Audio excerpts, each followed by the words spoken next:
that worked for me, the consultants, everybody, it was like, go home, it's 6 o'clock, it's Christmas Eve. It was just me and one consultant that was left for the IT team. Well, it turns out that some attackers had gotten onto that server and exploited a known vulnerability, and we're now filling it with wares, W-A-R-E-Z.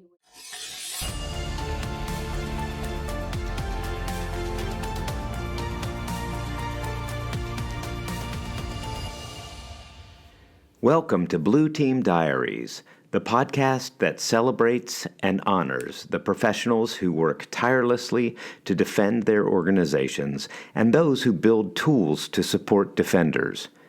In each episode, host Peter Manav invites his guests to share their stories and experiences in a fun and lighthearted conversation. Blue Team Diaries is sponsored by Stamus Networks, a global provider of network-based threat detection and response solutions. Learn more at stamus-networks.com. Hello. Today my guest is Diana Kelley. Diana is the Chief Strategy Officer and co-founder of Cybrize. She serves on the board of Cyber Future Foundation, Women in Cybersecurity, and Executive Women's Forum.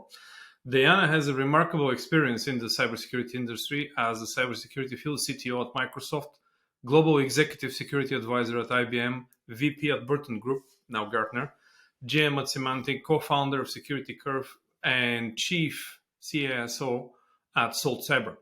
She is a sought-after keynote speaker and the host of the Security Balancing Act. Diana is also co-author of the Practical Cybersecurity Architecture and Cryptographic Libraries for Developers, as well as Executive Women's Forum 2020 Executive of the Year. Hi, Diana. Pleasure to have you with us. Welcome. Really awesome to have a person of your caliber here on the podcast with us. Oh, thank you so much for having me. Thank you.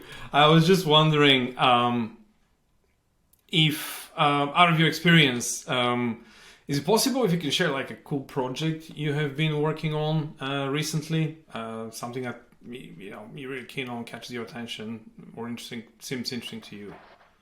Yeah, I have a few, so hopefully that's okay. But I'm working right now at a startup. I'm the Chief Security Officer and Chief Strategy Officer for a startup.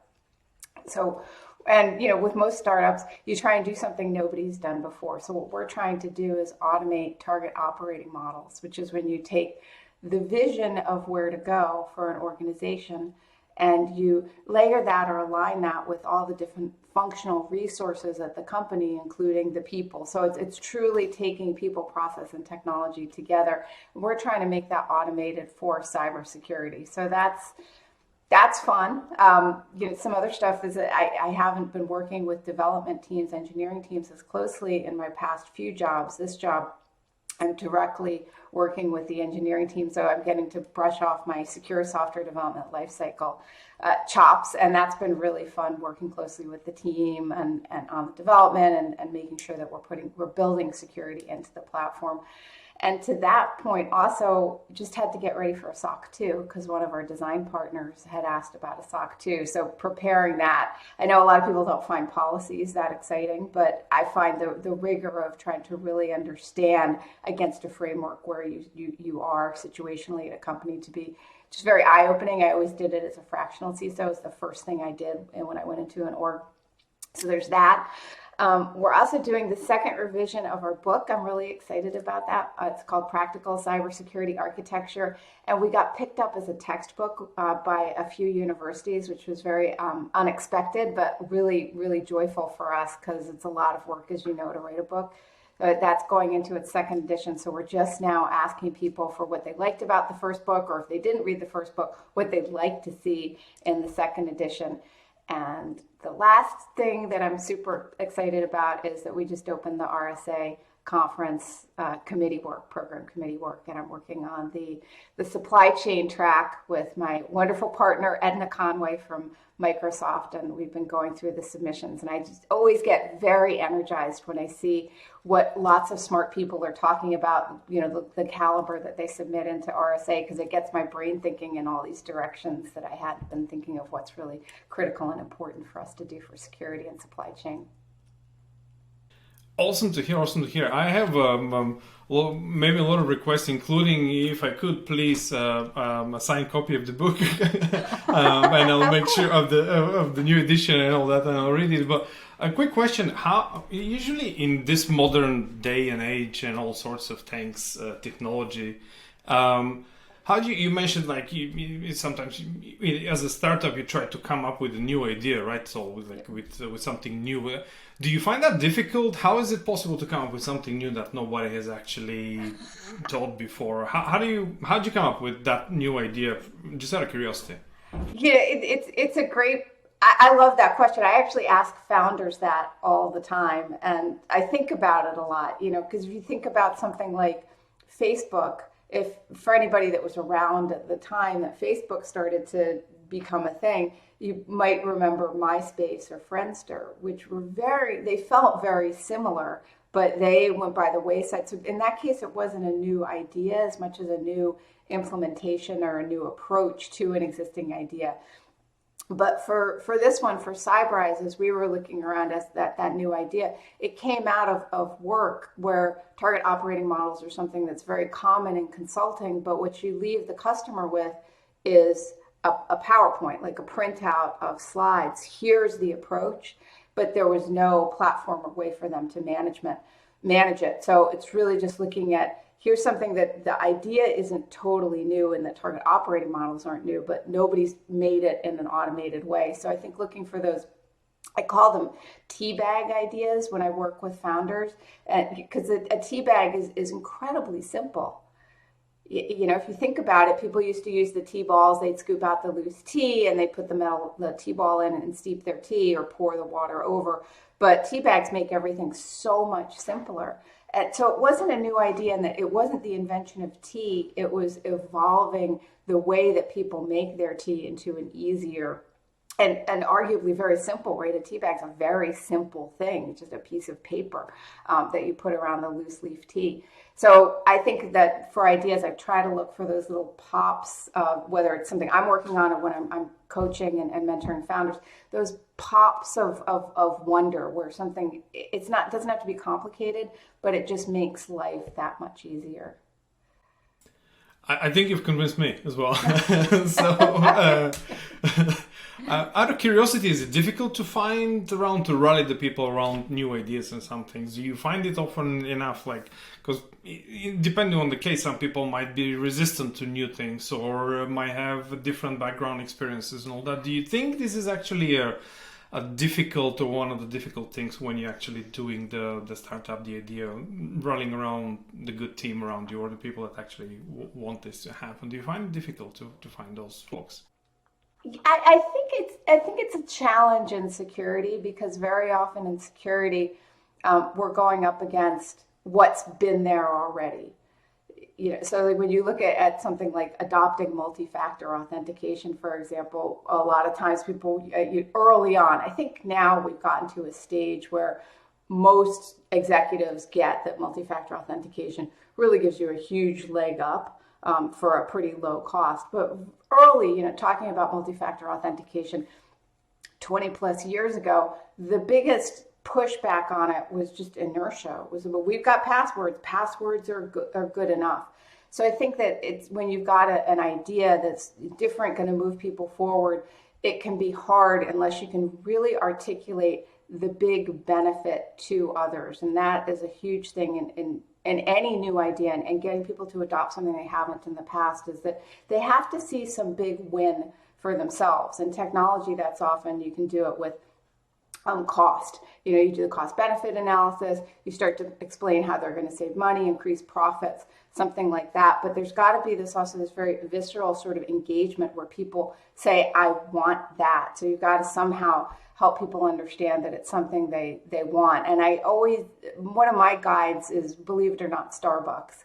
Because I use the example of, apparently none of us knew that we needed $7 cups of coffee until Starbucks came along. And then we all felt like we needed $7 cups of coffee all of a sudden. So how did you get people to do that? By things like basically making them into milkshakes and into, these really delicious seasonal lattes and other things like that. So very often in tech, it's about that big business, that you're going to save money, but you have to get people engaged and excited in the same way that somebody feels like, I need that, I need that peppermint mocha right now kind of feel. Right. Absolutely. In those line of thoughts, though, can you share with us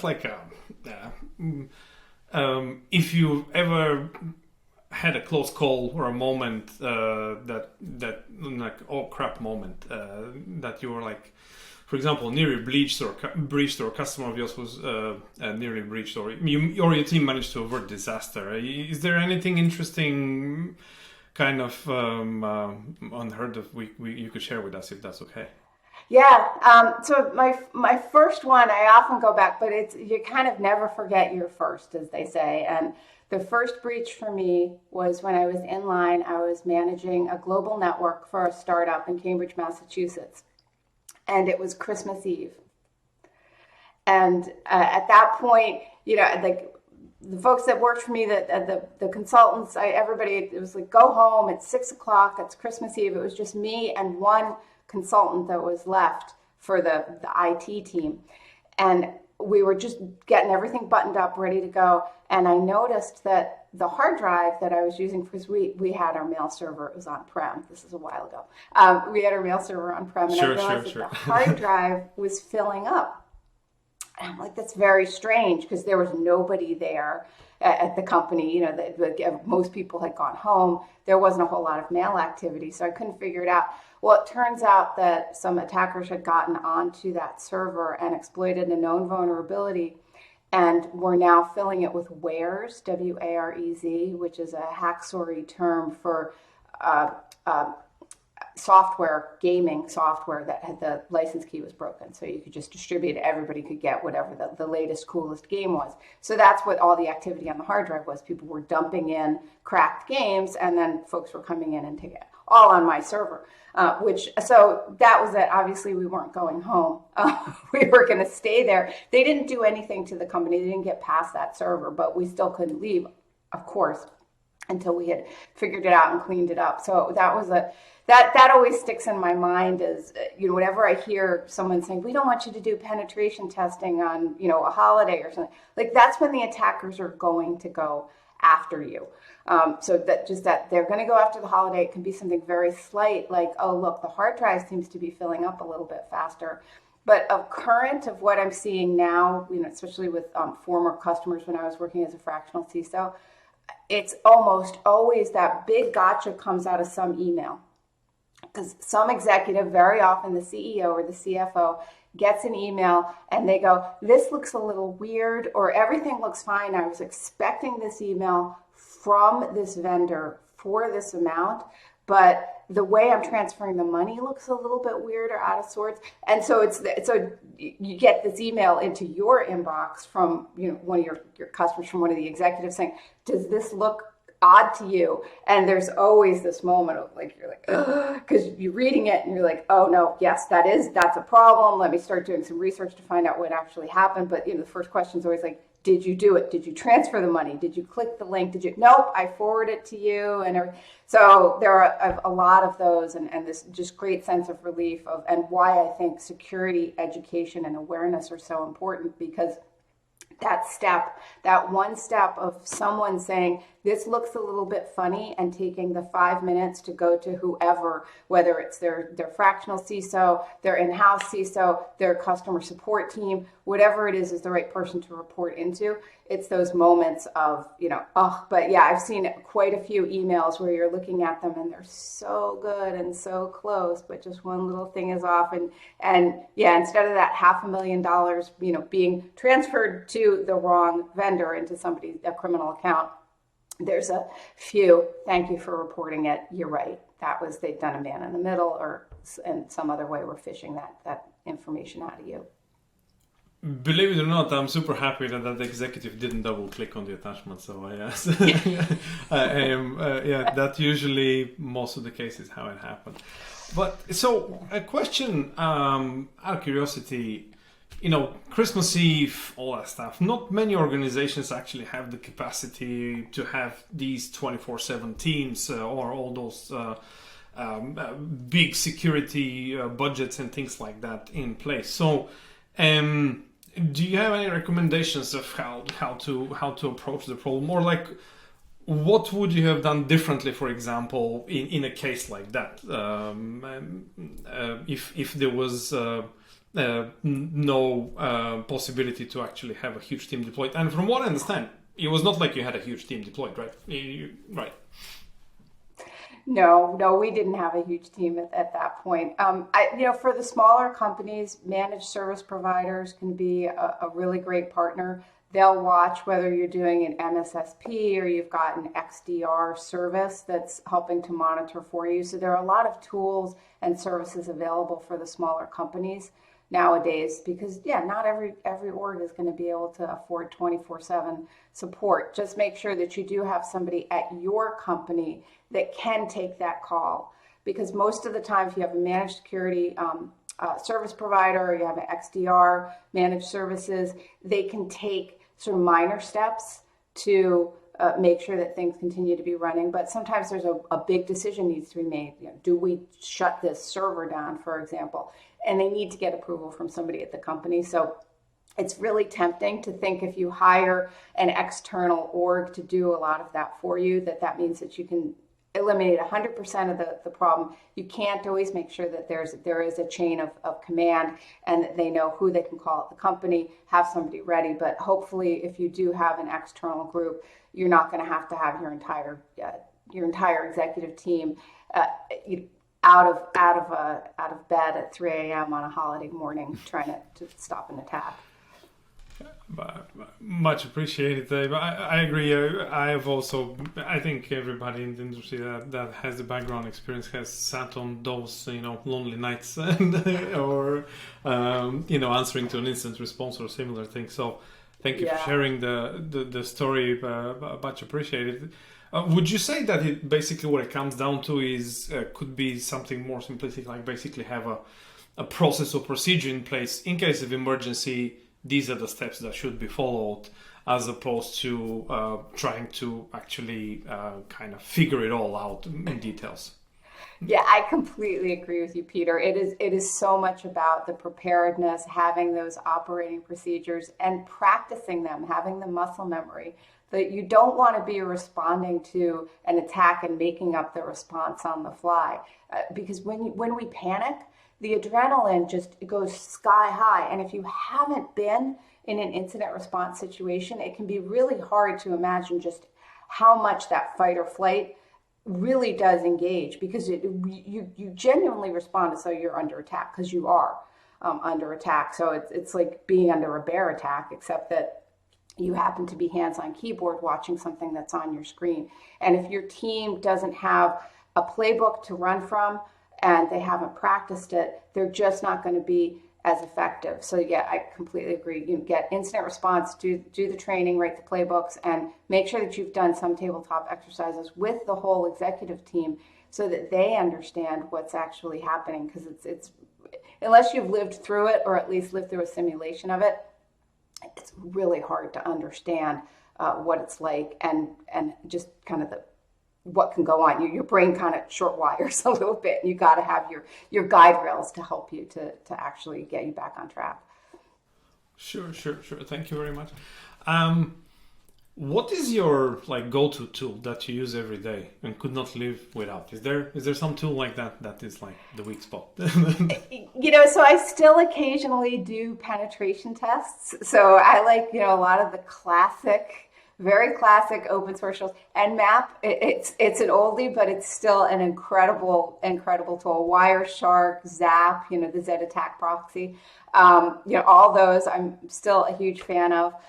The threat modeling tool from OWASP that's called Threat Dragon is really helpful for teams that are doing anything, whether you're doing software threat modeling or you're doing threat modeling to understand a new feature, function, or service that you're bringing into the organization. Fantastic tool. And for someone who's running a security program and needs to create workflow, it's not a security tool, but something like a Monday. That's what I use to help me with workflow, because so much of security is, to your point, with like the standard operating procedures, it's workflow. What do we do? Who wrote the policy? How do we approve the policy? When do we revise the policy? All of that. So a really good workflow tool to make sure that you're taking a look at things and approving things at the right time is invaluable. And I sort of learned part of the importance of workflow back when I was at IBM, and I developed with some of my colleagues, Chris Poulin, Pete Allor, and Limor Kesem, we developed the security research publication process at IBM, and it was just all about workflow. And the reason that we put in the workflow was to speed things up. Very often in security, you do this like thing where you're saying, oh, we want to do secure development lifecycle. Oh, it's going to take us so much time. Let's just, move fast and break things. But you really do have to think and plan. And so workflow tools can speed you up. And that's what we found when we did the security research publication process. There were a lot of steps, and we knew we hadn't forgotten anything because we had workflow. So I'm a fan of workflow tools for security. Cool. Along those lines, do you actually think that,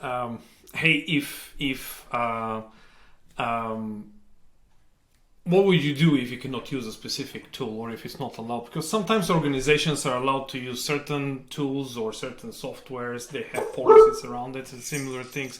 But it seems to me a lot of the things that you're talking about is also not only about process, but tools and the combination of those and getting involved with people. So if you can't use certain, let's say, tool or a set of tools, do you think what's more important, the person or the tool? Can you substitute the tool with another one or similar? What's your take on that? I think there are a lot of tools in security that you can sub one for another. I mentioned Zap. It's a commercial tool, but Burp is another example of a tool that you can use for penetration testing of applications. So very often you can use different tools. They're similar or they've evolved. You look in the SIM space, and we've seen this sort of weird rolling adoption where everybody was using ArcSight for a while, and then everybody's using Splunk, and then it seemed like they were all using now there's a move to Sentinel from Microsoft, for example, Azure Sentinel. So you get, and QRadar, right?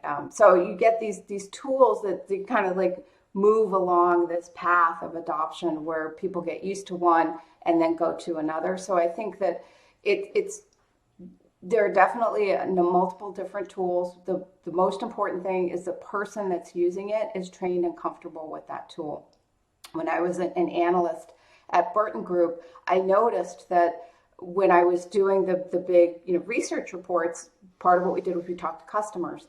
And I would have, maybe 5 to 10 vendors in each report. It depended on how many vendors happened to fit the criteria to be in the report. But when I was talking to the references always loved the product they were using best. And if they moved off of a product, they really hated that for some reason. But it would be vendor A and vendor B depended on the customer I was talking to, because the customer that moved from B to A loved A and hated B, and vice versa. So people, your comfort level, it really does matter a lot. The most important thing is that you feel very comfortable with the tool, you can use the tool, and that possibly that the tool is getting you something that basic spreadsheets or Word documents or Slack conversations wouldn't get you.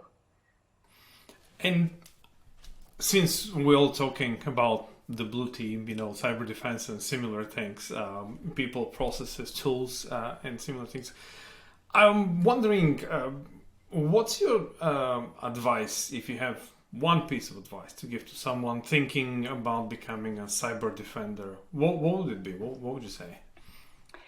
I would ask them why they want to do it. Because the two answers I get the most are money.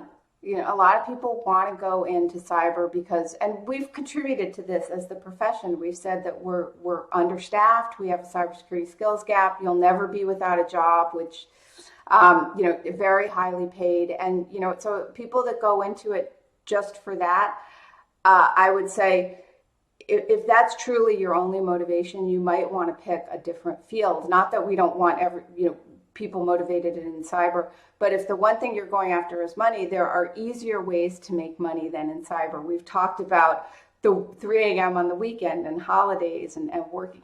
And cyber, you have to be very dedicated to the mission. So I would ask them why they're doing it. If it's just money, this may not be the best profession for them.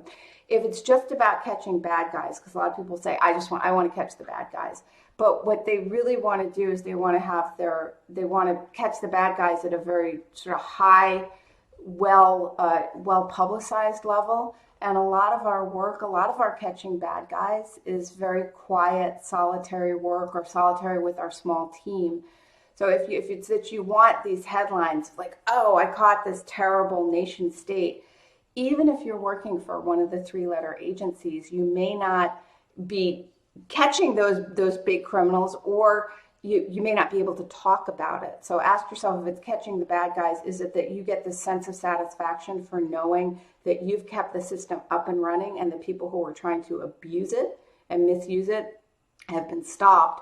Or do you want those big headlines? Because it's got to be that first. You've got to really have this deep belief in your bones that keeping the bad guys, the criminals, the nation state actors out, and the business up and running and operational and citizens safe, that's your motivation. You may not make a lot of money for it. Not all of us make a ton of money. You may not ever get headlines for it. But if you feel really good at the end of the day that system is still running and that the people who need to get their mail or to get those files can get them, that's going to make a really big difference. So I think be really motivated in it. And then also, with the other pieces is make sure that you work with people that you really, really like and you trust. Find a great team, because security teams, there's a little bit you'll hear in the trenches.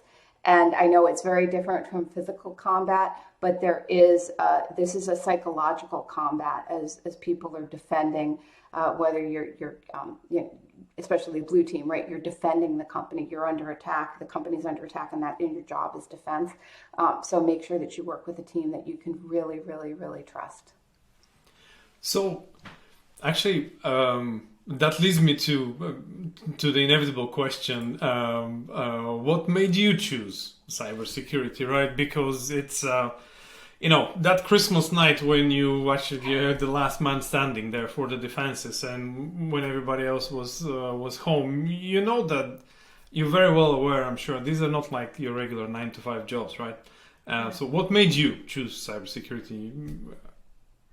It was a little bit that. So in the 1970s, I got onto the DARPANET, the United States precursor to what was the internet. And, I got fascinated by interconnectivity and how things worked. And I also discovered a login flaw at the time and realized that there's this incredible connection that can happen. In the 1970s, we were in a situation where to pick up the phone and call somebody who was across the country was prohibitively expensive. Calling somebody in another country was and here I was able to get online and talk to people in California. I was in the Northeast, talk to people in California, even in the UK. And it was just the connectedness and the opportunities were just so incredible, but then also this awareness that it has to function properly or we're not going to be able to realize that benefit.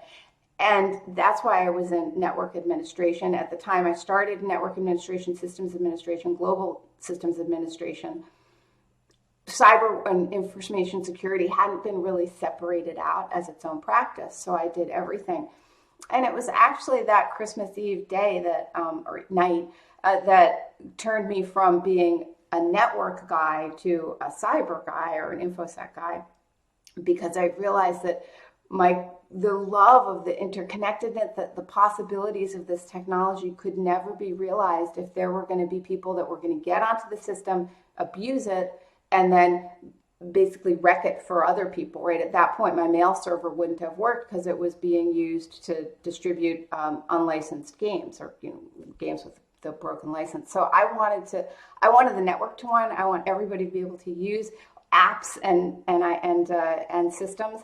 And so security is the only way. If we don't build it in, it's not going to work. People are not going to be able to use it. So it was just my absolute love of technology and knowing that the best way to love technology, no matter how strongly you build something, you need to build it with security in, and you need to monitor for the security. So I just like to keep things working, and that's why I do security. Okay. Is there anything that you thought is scarier than actually it is? So, for example, which could stop a person from actually pursuing a career in cybersecurity? So, some people might be thinking, "Oh, no, that's too technical, too complicated. I wouldn't be able to do it." Things like. Have you ever had that experience? I do. I mean, I've had a lot of people tell me, "Oh, I couldn't do what you do because I couldn't do penetration testing, or I couldn't." I mean, maybe I would say first try it. I think that there's a lot of people that sort of a lot of people don't take the approach of education in a way of trying to help others to help others to understand things a little bit better. So they make it sound like really scary and like, oh, I'm super cool and I know this better than you. So don't let other people take your power away from you. Sit down. Actually, OWASP actually has some great tools where you can go and you can you go against GOAT servers and stuff like that. So try yourself, take a boot camp maybe with SANS, but you do some education. Don't just say that you can't do it, because there are plenty of people out there who are going to sort of act like, oh, it's so hard and I'm so cool. But, actually give it a try. I think that, it's not brain surgery, as they say, or rocket surgery. So yeah, I think that that's the main thing. It's like for people to understand that if they really, really want to do it, to actually try doing it. The other thing is to not forget that cybersecurity is, in fact, it's a robust business. And as our blue teams and our red teams, and when they come together, purple teams are incredibly important. The threat hunters, the folks in the security operations centers can't do it without very technical people. But there's also a whole lot of cyber that's not technical these days, or has a lower level, or less technology that's required. Privacy expertise, for example, tends to be very strong in the legal profession. When we're trying to explain to others why something's important, we need people who can write very well, communicate very well, graphic designers who can take really complex security ideas and distill them down into a picture that does tell us 1,000 words. So I think there's a place in cybersecurity for the non-technical, and for the people that don't think they can be technical. I would not listen to the people who are acting like nobody can do it but the super cool people, and go out and try doing a little bit yourself. It may be that you're more technical than you realize. Awesome. And wondering here, a question actually comes to my mind. Personal dedication helps a lot, right? As you mentioned, as you suggested, try it out, dive in. There's a place for everybody. I'm sure there's something that you could help with. But do you think there is also the chance of a little bit of being at the right time, or actually helped out by the right person at the right time, so to speak? In that line of thought, do you think there's somebody that you would like to give a shout out to, any mentors maybe that helped you? Yes, I've had many along the way, but one of the most important was my very first mentor. And I was working in a publishing company, and I had become the acquisitions assistant editor for the software that went with the textbooks, the math textbooks that we were publishing. And I always loved computers. I loved connecting them, but I had never thought of having a career in IT. And I was down training the sales team of this company in Florida on how to use the software that went with the math textbooks. And the head of the network, who interestingly, so this is like the late 80s, she was a woman, the head of the network of our parent company out in California. And her boss, the CIO of our parent company, was also a woman. And this woman, Jennifer, she saw me doing the presentation of the software, and she said, we're going to actually tie together two of our companies in the Boston area. We need somebody who's going to manage that network as it gets tied together. We're going to be buying paper across we're going to get all 9 sub companies together to buy paper from one vendor. We're going to need AS400s for that. So we're going to need somebody who's going to actually help to manage and do all this in Boston. I think you can do it. And I said, I don't know, Jennifer, I'm not quite sure. I didn't feel like maybe I was ready to do something like that. And she said, I just saw what you did with that software. I've been speaking to you about this. I know you can do this. So I truly have my life, my career. I owe it all to my first and most important mentor, Jennifer, who saw something in me that I wasn't quite seeing or understanding at the time. And she was just the most incredible manager. That first year was a little rough for me as I transitioned into IT out of editorial. And she was with me every step of the way. And I'm just so grateful to her. And I think if you ever have a mentor like that, you're just speaking of luck. I feel very, very lucky that I knew her, that she saw that in me, and that she stuck by me as I was learning to become a tech person. Diana Kelley, awesome to have you here. Thank you very much for what you're doing. Keep doing what you're doing. You make the blue team great. And keep the fight at it. Thank you very much for being with us. Thank you so much. Thank you for celebrating and honoring the defenders with Blue Team Diaries. You can find this and all our previous episodes on Spotify, Google Podcasts, Apple Podcasts, and YouTube. If you're interested in learning more about our sponsor, Stamus Networks, please visit stamus-networks.com.